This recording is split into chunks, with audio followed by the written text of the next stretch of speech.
Welcome, everyone, to another episode of Parenting in the Far North. I'm your host, Ariane Aramburo. Today's guest is a very good friend of mine, Dustin Morris, the dedicated director for the Alaska chapter of the American Foundation for Suicide Prevention.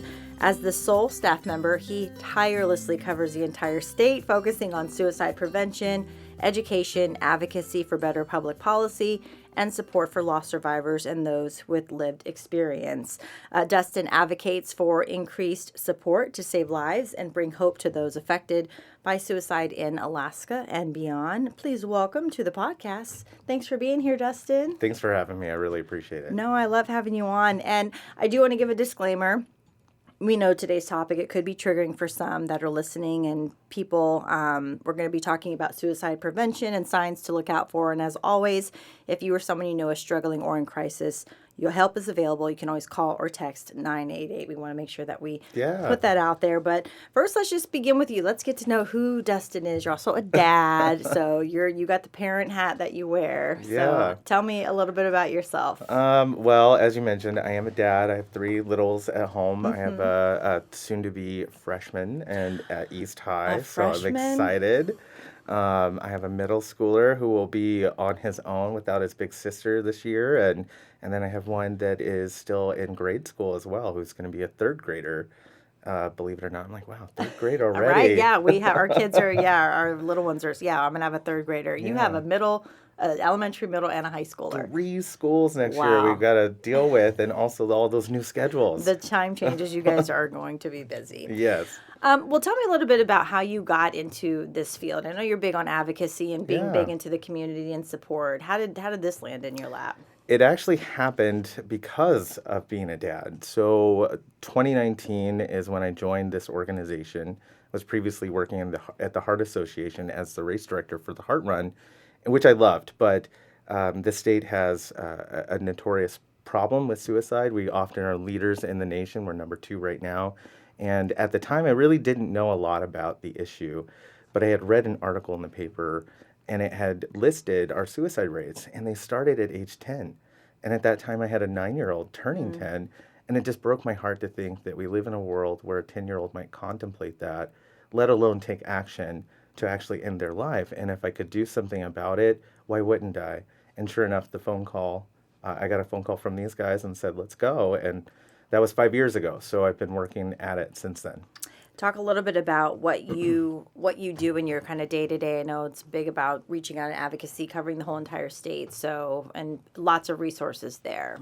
Yeah, so a lot of what I do is collaborating and coordinating with other organizations and volunteers across the state, bringing people together that are working in the mental health field that may otherwise not know about each other. I have a real privilege of being in a position where I get to know about these things, and I have to use that knowledge to bring us together to tackle this problem, and whether that's bringing it to Juneau or it's hosting a Out of the Darkness walk in Fairbanks, or right now we're collaborating with the community of Dillingham and the surrounding villages to bring awareness to those communities. And it's just every day it's something new. Every day there is a new need that's uncovered, and every day we're working to address that through a lot of different means.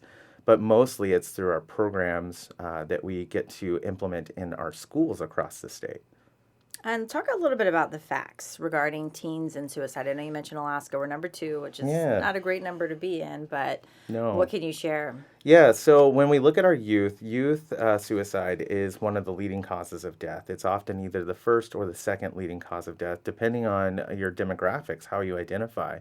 If you're Alaska Native youth, that tends to be the first leading cause of death for our young people, ages 10 to 24.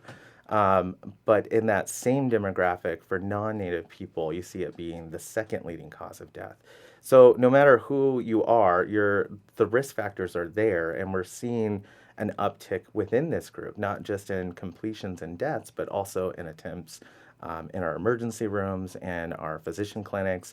And it's extremely critical right now for our primary care physicians to be catching these things, because they're often our first line of defense.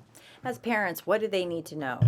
Yeah, so as parents, especially when we're dealing with teens, there's a lot of changes going on. There's a lot of, sometimes angst, but even in my own experience with my own teenager, who's only 14, but it was like clockwork. The minute she turned 13, we were in it. We were having some issues and we weren't sure what to do. And despite all of my knowledge and background, it still was complicated. It was frustrating as a parent. It was frustrating as a kid.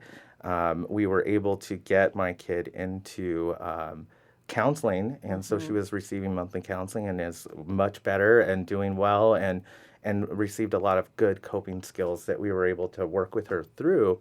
But for parents, it's identifying those things and being brave enough to have that conversation. Take Yeah. that deep breath, moms, dads, aunties, uncles, whoever you are, and lean into the moment and ask your kid if they're okay and listen and not try to fix it. Just listen. And it's really hard. We're parents. We don't want to see our Yes. little We struggle. don't. We And we've don't. been there and we know how to fix it, but we've got to let them, tell us what's going on and be willing to receive it and then work with them to fix it and make them feel like they're part of that process. Yeah, making them feel comfortable. Risk factors and warning signs. What are some things you can tell parents to kind of like be on the lookout for? Yeah, so your kid. You know them more than anybody else. When they wake up, you know if they're having a good day or a Yep. bad day. And it's also leaning into those moments, right? If things are different, if things aren't feeling right, trust your gut.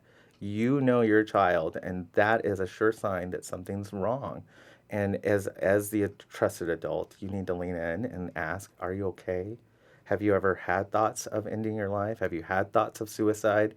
And we have to ask those questions directly because we often want to soften the ask. We want to say, "You're not thinking of hurting yourself, are Yeah. you? Or you wouldn't do anything like that, would you?" And you're not asking directly, "Are you having those thoughts? Do you have a plan? Would you take action?" And those are the things we need to know because a child that's hurting isn't thinking of hurting themselves. They're thinking of, how do I make this pain stop? Which kind of brings me to the next question. It's more than just being sad and kind of like depression, where there's people that are high functioning out there smiling every day. They're the main like jokester, and you wouldn't think anything's wrong, but it doesn't always look how we think it is, Yeah. where someone's moping around, they're sad. I mean, it certainly can, but Yeah, speak to that a so little we bit. have we have a really great program called More Than Sad, and it highlights the different types of teen depression that you would see and the way that it might manifest. And it begins with this short film, and it's kind of everything that you think. This person's lethargic, they're really not responsive, they're withdrawn, they seem sad, all the things you think of with depression. And yes, it manifests that way. Then you have this overachiever, this kid who is the stellar student, who gets all A's, who is the key athlete, who people are dependent upon for success and all this stuff, and the anxieties and the stress and the pressures and the immobility that this person has, and the overwhelming sense of trying to live up to everybody else's expectations, and him reaching out for help himself, seeing a sign, seeing a 988 and making that call. But those aren't things that you would necessarily associate with depression. And then just on the other side of that, especially in young males, is anger and impulsivity. If you see kids that are lashing out in anger, or maybe they're suddenly bullying other kids, or they're being more impulsive and not thinking things through and just quick to action, those are also signs of depression. And if those are not normal attributes of your kid, again, that's the time to lean in. What's going on? How are you feeling right now? What can we do? Let's talk about this, and bring the teachers into the conversations and any other trusted adults in this kid's life, because you want them to feel supported and you want the others to understand my kid's not just being a butt. They're Yeah. they're going through some stuff.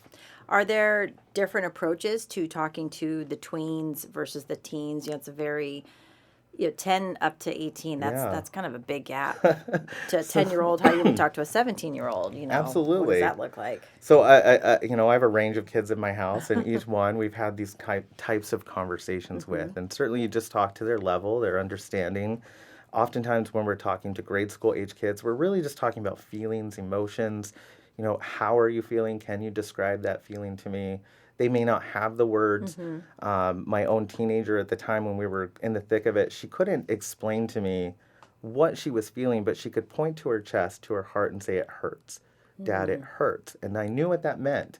And so, cue into what your kids are saying to you, because they don't always have the words or the life experiences to really express that. So they're going to lash out. They're going to do things, and it's going to be different for every age level. So bring yourself to that level is really the only advice I can give. Kind of meeting them where they're at. Absolutely. Finding a good mental health professional, that's, that's pretty key. It's extremely difficult, especially in our state. Yeah. So 80% of our state doesn't meet federal guidelines for mental health services, and that means that we are lacking. When we can't meet the federal guidelines, that's the minimum. And our state has a lot of need and very few resources. So it's really important that you're vocal, that you as the adult are an advocate for your kid. If you aren't liking what's happening, that you speak up.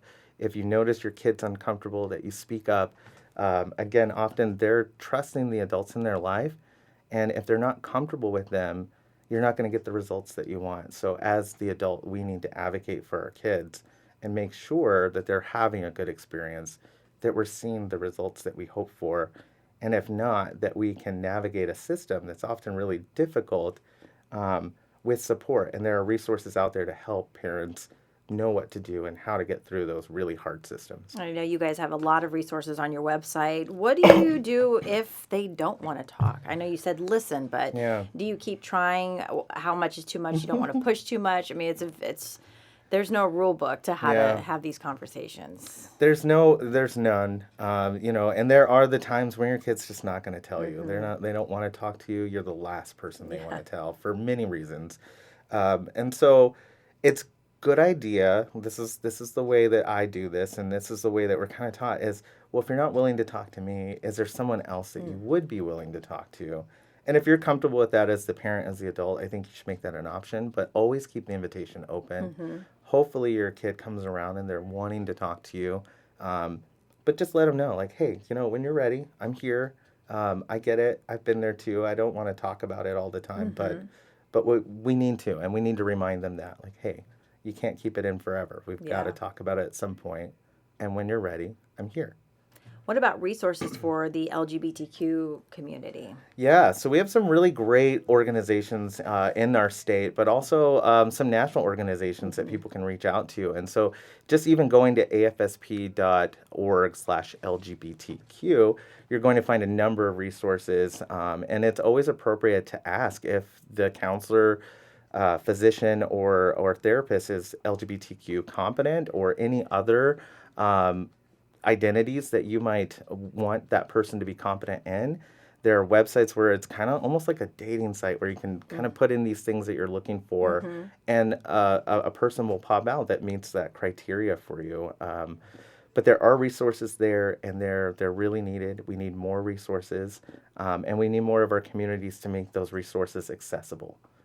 You've traveled all over the state, talking about this newness. What are some your boots on the ground? What do you hear from families or parents that have said, we started talking to our child, or maybe what have you heard from on the other end, the kids saying this was helpful from what my parents did? Yeah. When we go to Juneau especially is when we hear from our youth and how much this is important to them, how much they want to hear about these things in their schools, how much they're affected by their mental health. They're seeing the people that they look up to in entertainment talking about mental health now. Like they've never talked about it before. And so the expectation, it should be that our youth are looking for these things, that they want these things. And we should be accommodating that, because it's only going to save lives.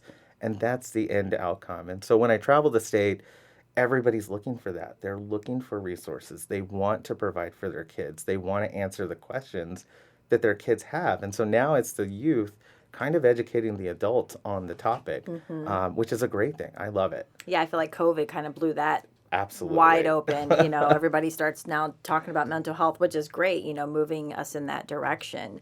For, families too and parents, do you hear a little bit of pushback where, kind of like back in the day that nobody talked about their feelings? Yeah. And so it's a little bit hard maybe for them to open up with their kiddos, and kind of hard topics like this? We do see that. Actually, we see that quite a lot. The further away from our urban settings you get, the more pushback that you start to receive, the more thinking of if we talk about this encourages that. And it's just the opposite.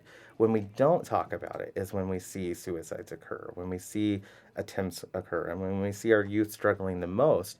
But when we talk about it, when we open ourselves up to those opportunities, we actually see the occurrence go down. And that's what we want. And there is a healthy portion of resistance out there, and we're working through it. And honestly, if it weren't for these kids, I think we wouldn't be as far as we are. But the youth out there are really doing the work. They're doing Yeah. amazing things. What can Alaskans do? Do you need volunteers? What can Alaskans do to get behind this? Yeah. Well, the number one thing I think people need to do is educate themselves on the topic and know what resources are available in their communities. Because no matter where you're at, it's going to be different. If you're in Anchorage, you probably have the most access.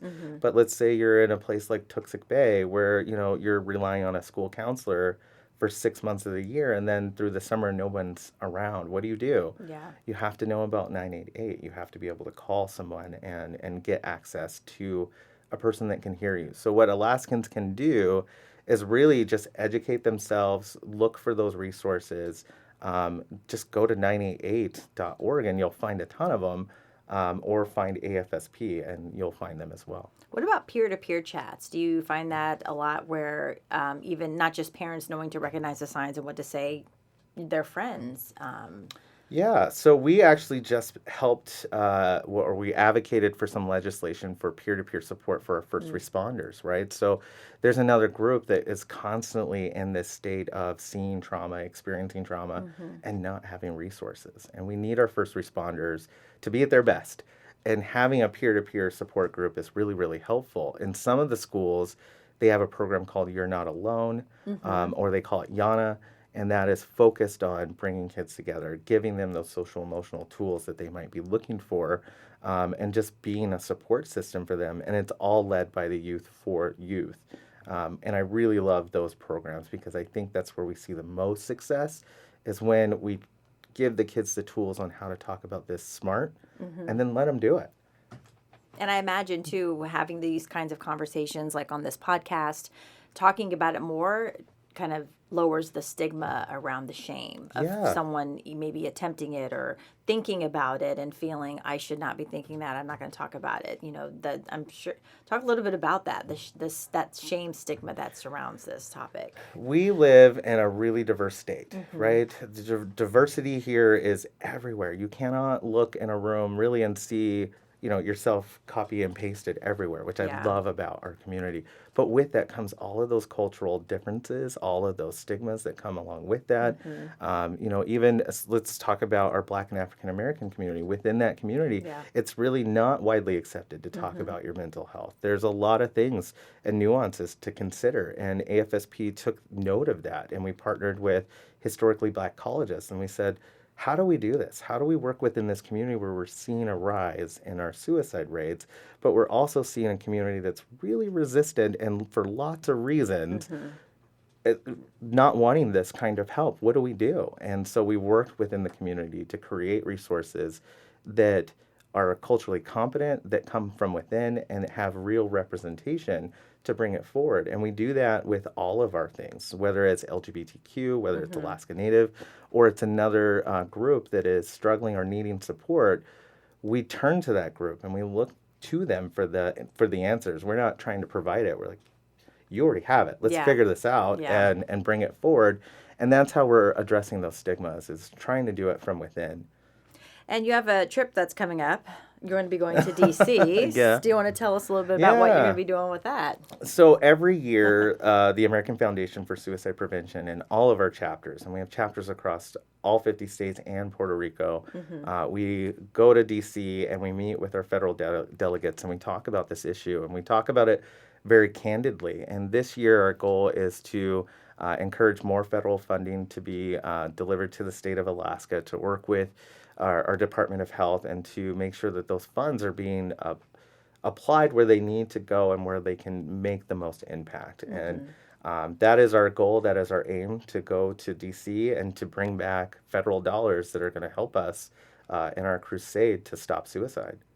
And I will kind of start wrapping this up, but I want to give you kind of the last and final word. Any events, that are coming up that folks can participate in or get involved with? I know you guys are on socials and things like that, so people can find the resources. And then anything else that you want to just mention or add, or kind of a final thought for those listening?